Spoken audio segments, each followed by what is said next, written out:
오늘 우리가 말씀을 통해서 우리 자신을 한번 돌아보기를 원하는데요.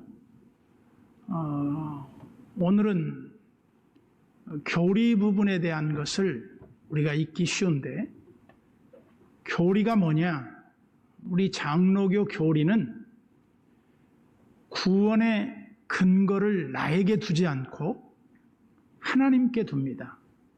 즉 하나님의 미리 정하시고 택하신 자들을 하나님의 백성 삼으시고 그를 예수 그리스도의 대속으로 말미암아 죄사함을 받고 우리가 하나님의 자녀가 되는 권세를 주셨을 뿐만 아니라 하나님의 자녀들에게는 하나님의 자녀된 증거, 즉 하나님의 성령이 우리 안에 내주해 계신다는 거예요.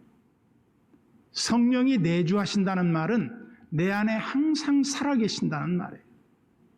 근데 살아계시는 그 성령의 역할을 우리가 한번 생각해 보면, 조금 비유적 표현입니다만 인격적인 성령이 우리 속에 들어오셔서 거하시는데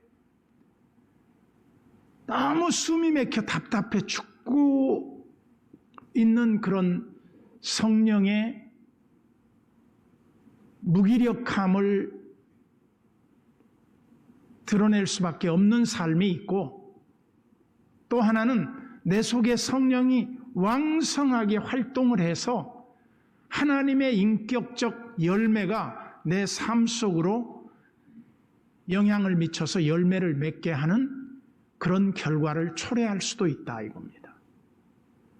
그래서 내 속에 하나님의 하시는 일은 우리가 소위 내가 하는 게 아니라 내 안에 그리스도의 영이 우리를 주장하는 삶이 되었다라고 하는 겁니다. 그러면 그리스도의 영이 우리 속에 거하시는 증거가 어떻게 입증될 수 있느냐?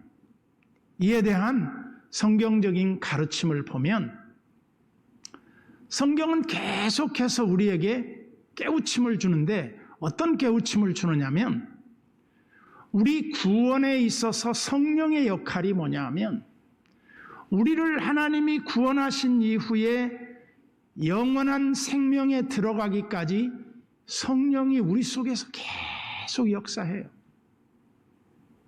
그런데 어떤 사람은 너무 그 성령의 역사가 미미해서 역사가 나타나질 않는 거예요. 근데 어떤 사람은 성령의 역사가 너무 왕성하고 활발해서 그 사람이 그야말로 하나님의 영에 충만해 있어요. 여기 하나님의 영에 충만해 있다는 말에 많은 사람들의 오해 가운데 하나가 뭐냐면, 이제 컵에 물로 비유를 해요. 그래서 여기에 물이 있는데 충만하다 그러면 물이 넘치는 상태를 말해요. 근데 그런 뜻이 아닙니다. 성령 충만은 하나님의 통제 속에서 내 육신이 죽고 하나님의 영적인 하나님의 통치가 내 삶을 완벽하게 제압하고 주장하는 그런 상태를 말하는 거지, 물질적 상태를 말하지 않아요. 통제 상태에 있느냐 아니면 우리가 무통제 상태에 사느냐, 이것을 성령 충만이냐 아니면 성령 소멸이냐 이렇게 보는 겁니다. 너희 속에 성령을 소멸치 말며, 사도 바울은 성령에 대해서 굉장히 민감한 것 같아요. 반면에 사람들은 성령에 대해서 성령이 있음을 듣지도 못했다. 예수 믿으면서 신앙생활을 수십 년 하면서도 성령이 뭐야? 성령을 이해하지도 못하는 사람들이 적지 않단 말이에요. 그래서 우리가 믿는 신앙의 장로교 신조 중에 구원의 서정 9가지 단계가 있어요. 그 구원을 받은 사람들은 9가지 단계를 거쳐서 우리의 구원이 완성되는데, 우리가 소위 중생, 회심, 믿음, 소명, 중생, 믿음, 회심, 이거는 거의 동시에 일어난다고 해서 이거를 순서를 바꾸어서 해도 아무 문제가 안 돼요. 그냥 쉽게 그렇게 말합니다. 소명, 중생, 회심, 믿음, 이 네 가지는 항상 따라다녀요. 그래서 우리가 예수 믿고 나서 하나님의 부르심을 깨닫고 하나님의 성령으로 말미암아 하나님 앞에 회개하고 하나님께서 우리에게 주시는 그 구원의 믿음이 우리 속에 자리하게 된다. 그때 우리는 성령으로 말미암지 않고는 그런 일이 일어날 수가 없어요. 그래서 우리가 은혜 받고 나면 하나님 앞에 울며 회개하고 우리가 그동안의 지난날의 모든 잘못된 삶들을 하나님 앞에 철저하게 회개하면서 자기의 죄악된 삶이 마치 파노라마 상영처럼 쫙 돌아가는 거예요. 왜? 은혜 받기 전에 하나님의 성령이 우리가 주장하기 전에는 그런 게 보이지도 않고 관심도 없고 깨달을 수도 없지만 하나님의 은혜를 받고 성령이 우리 속에 역사하기 시작할 때 우리는 하나님의 거룩한 영의 역사로 말미암아 우리가 우리 자신을 돌아보게 돼요. 흔히 누가 그런 말을 합니다. 내가 믿음으로 살려고 그렇게 발버둥 치는데 안 된다고. 내가 주님 뜻대로 살아보려고 그렇게 몸부림치는데 안 되는 이유가 뭐냐고. 그때 우리는 이걸 깨닫게 됩니다.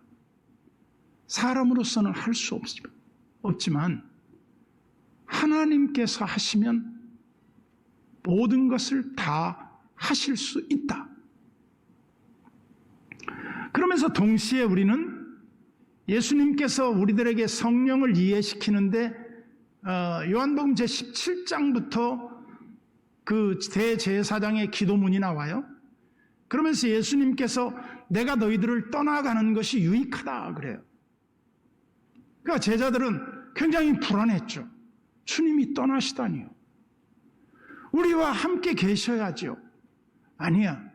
내가 너희들과 함께 있으면 제약적인 시공간 안에 갇혀 있지만 내가 너희를 떠나가면 보혜사 성령, 즉 예수의 영이 너희 가운데 오실 거야. 그리고 그 예수의 영이 너희에게 오시면 그가 너희를 진리 가운데로 인도하실 거야. 조금은 제자들이 납득하기 어려운 말을 했어요. 그런데 결과론적으로 보면 예수님이 십자가에 못 박히시고 3일 만에 부활하셨다가 40일 동안 이 땅에 계시다가 승천하셨단 말이에요. 그리고 나서 이스라엘의 그 회복을 바라며 120명 정도의 예수님의 제자들이 마가의 다락방에 모여 열흘 동안 일심을 다해서 그들이 기도했더니 그들에게 성령이 임하시는데 강력한 불의 역사가 그 기도하는 사람들에게 임했다 그랬어요. 그래서 성령이 임하심으로 말미암아 그들이 방언도 하고 예언도 하고 은사가 나타나는데 성령의 열매들이 그 가운데 놀랍게 역사하는 것을 경험하게 돼요. 그러면서 예수님이 하는 일을 제자들이 하고 제자들이 예수님 하는 일을 능가할 만큼 엄청난 역사들을 이루게 되죠. 여기서 우리는 깨닫게 되는 거예요. 하나님의 성령이 보이지 않고 우리가 이해하기에도 좀 부족하지만 성령이 하시는 일이 도대체 뭐냐? 그것은 성령은 다양하게 우리에게 표현이 됐어요. 예를 들면 이런 겁니다. 성령은 세상에서 가장 좋은 것으로 묘사가 돼요. 그래서 이렇게 비유를 했죠. 예수님이 어떤 아들이 아버지에게 떡을 달라 하는데 돌을 주겠느냐? 계란을 달라고 하는데 전갈을 주겠느냐?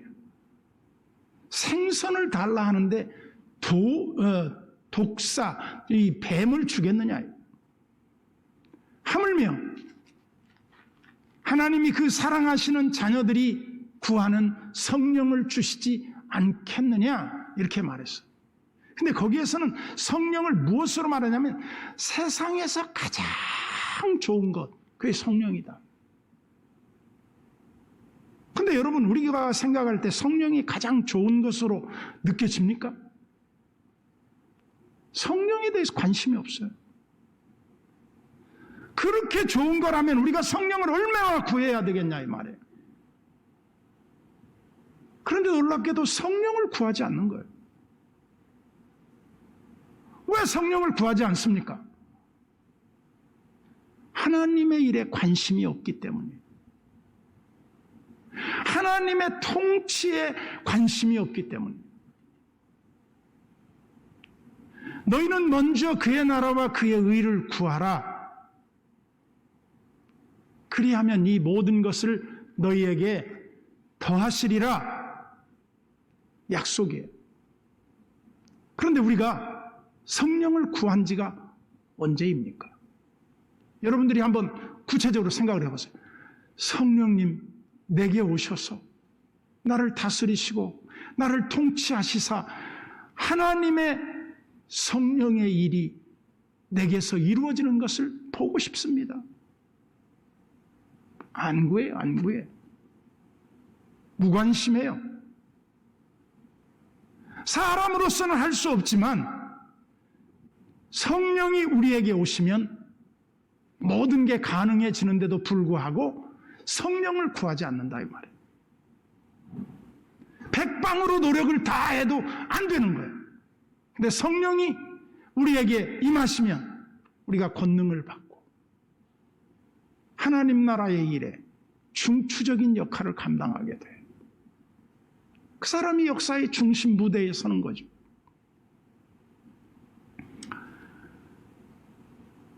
그래서 보혜사라고 하는 표현을 썼어요. 보혜사. 보호하고 우리를 위해 주시고 우리에게 은혜를 베푸시고 우리를 붙드시고 우리의 길을 인도하시고 성령의 역사가 얼마나 중요한지 모르는데도 불구하고 사람들에게 관심 밖으로 밀려나 있는 이 성령의 존재. 오늘 성경은 이렇게 말합니다. 이 로마서 구성 자체가 뭐라고 말합니까? 1장 1절부터 7장 끝까지의 내용에서 우리는 죄의 몸이 되어 죄의 통제 아래 갇혀서 더 이상 아무것도 할 수 없는 사망에 이르게 됐다. 그런데 8장 1절부터 반전이 일어납니다. 그 반전이 뭘로 일어나느냐? 그러면 성령이 오시는 거예요.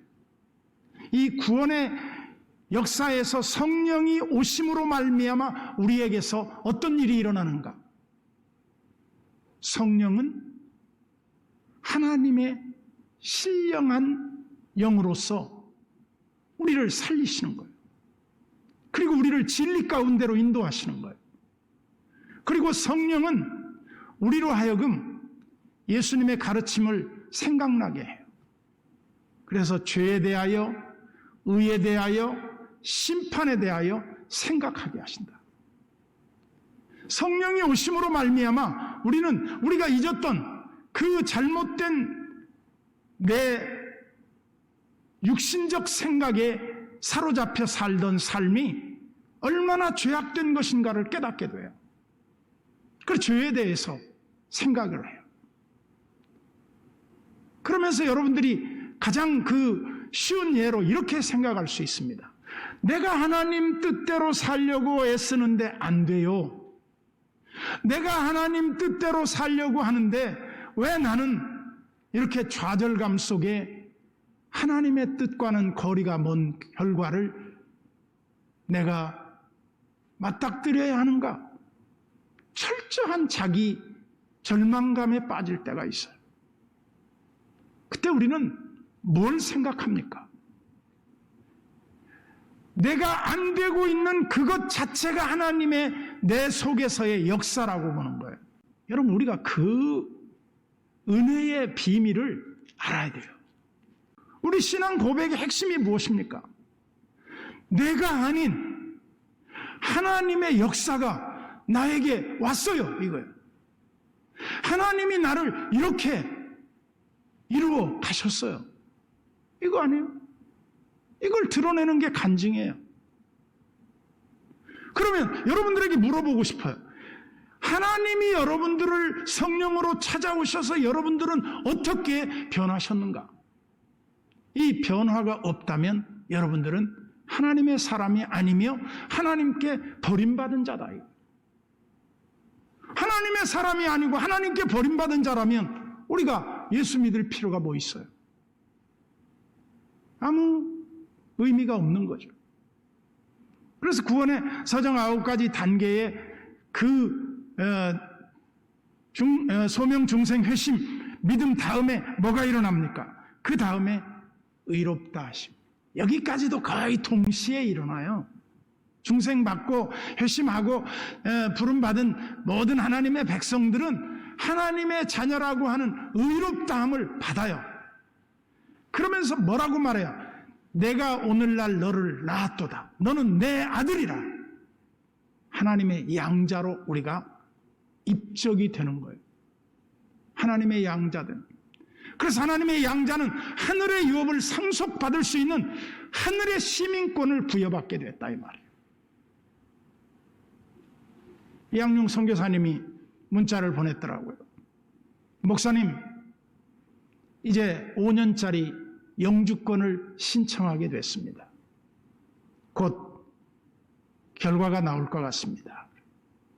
그동안 1년짜리 비자로 늘 사역에 임해왔는데 이제 영주권을 5년짜리 얻고 그 다음에 이제 영주권이 아니라 시민권이 나올 수 있겠죠.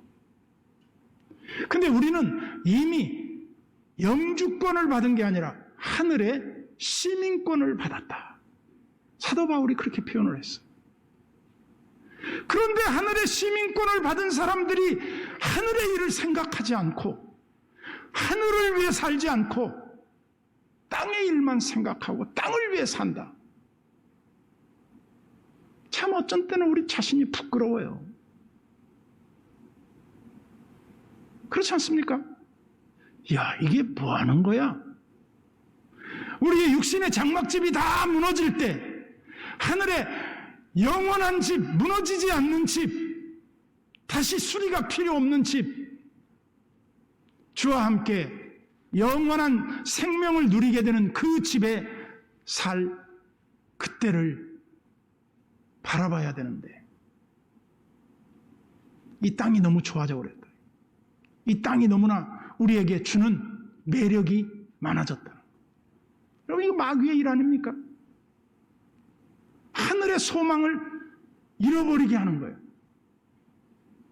화려한 저 하늘과 저 천국이 우리의 유일한 소망이었던 신앙의 선배들에 비해 우리는 지금 뭐냐 이거? 성령을 소멸하고 있는 거예요. 그러면서 양자된 우리들은 이제 우리의 거룩, 성화의 과정이 남아있어요. 하나님의 백성다움, 하나님의 자녀다움의 실질적 삶이 우리 속에 열매로 나타나야 돼요. 그래서 성령의 열매는 오래 참음과 자비와 양성과 충성과 온유와 절제와 이러한 것을 금지할 법이 없느니라. 성령의 9가지 열매를 우리는 다시 우리 속에 이것이 실제로 자리 잡고 있는지, 그리고 그 성령의 결과가 내 삶에 실제 삶으로 이어지는지, 이게 굉장히 중요하단 말이에요. 그리고 이제 성도의 견인, 즉 성령께서 성도를 끝까지 구원의 백성으로 만드시기 위해서 한 번 은혜 받은 사람을 다시 타락해 하지 않아요. 이게 성도의 견인이에요. 이게 교리예요. 내가 하는 게 아니에요. 그리고 맨 마지막에 뭐예요? 소위 글로리파이에 영광의 자리로 들어가는 거예요. 하늘의 그 신령한 몸을 입고 주와 함께 영원히 살게 되는 그 신령한 몸으로 우리가 변화되는 때가 있어요. 그때가 뭐예요? 우리 육신의 모든 걸 다 끊어버리는 거예요. 제가 이렇게 돌아가시는 우리 성도님들 마지막 임종을 지켜보면 이 땅에서의 삶과 저 천국의 입성 과정이 보인단 말이에요. 참 신기해요. 이 땅에서 그 생을 마감하려고 할 때 막 힘들어해요. 장가 안 보낸 우리 막내 저 고생하고 있는 딸들 손주들 이것 막 눈에 밟혀서 못 잊어 해요. 그리고 이제 힘들어 하다가 우리 눈으로는 보이지 않지만 그 자리에 천군 천사가 오고 예수 그리스도께서 그 앞에 하늘의 문을 여시는 걸 보여줘요. 그때쯤 되면요, 이 세상 걸 다 잊어버립니다. 뭐요? 하늘의 문이 열리는 거예요. 신비의 경험을 하는 거예요. 아무리 영적으로 멍청한 신자라 하더라도 그 순간에는 신령한 성도로 바뀌어버려요. 이 세상 욕심이 다 없어져 버려요. 그리고 육신 장막 벗으면서 우리가 그 육신 장막을 육신의 텐트라고 말합니다. 그 텐트를 다 걷어버려요. 그러면 신령한 장막, 하늘의 장막이 우리 속에 들어와 있는 거예요. 우리가 하늘의 장막에 들어가 있는 거예요. 그게 영광스러운 거예요. 이제 다음 주에 학습 세례를 서고 성찬 예식을 거행하고 이제 초신자들이 예수를 믿고 구원의 백성이 되는 이 과정을 생각하면서 저는 이 말씀을 생각해 봤어요. 아직 모르죠. 아직 어리죠. 은혜 받는 게 뭔 줄도 모르는 사람들이 이 하나님의 은혜의 세계로 들어오는 과정을 교리적으로 한번 정리해 본 거예요. 그래서 오늘은 사실은 설교이기도 하지만 교리 공부예요. 잊어버리지 마세요. 하나님의 성령이 여러분들을 한번 구원하시기로 하신 백성을 결코 포기할 수 없다. 그러나 단 우리가 할 일이 있다. 내 속에 성령을 소멸하지 마라. 즉 내 속에 들어온 성령을 위축시키지 말아요. 하나님의 성령이 내 속에서 충만케 하라. 활발하게 왕성하게 활동하게 하라. 기도합시다.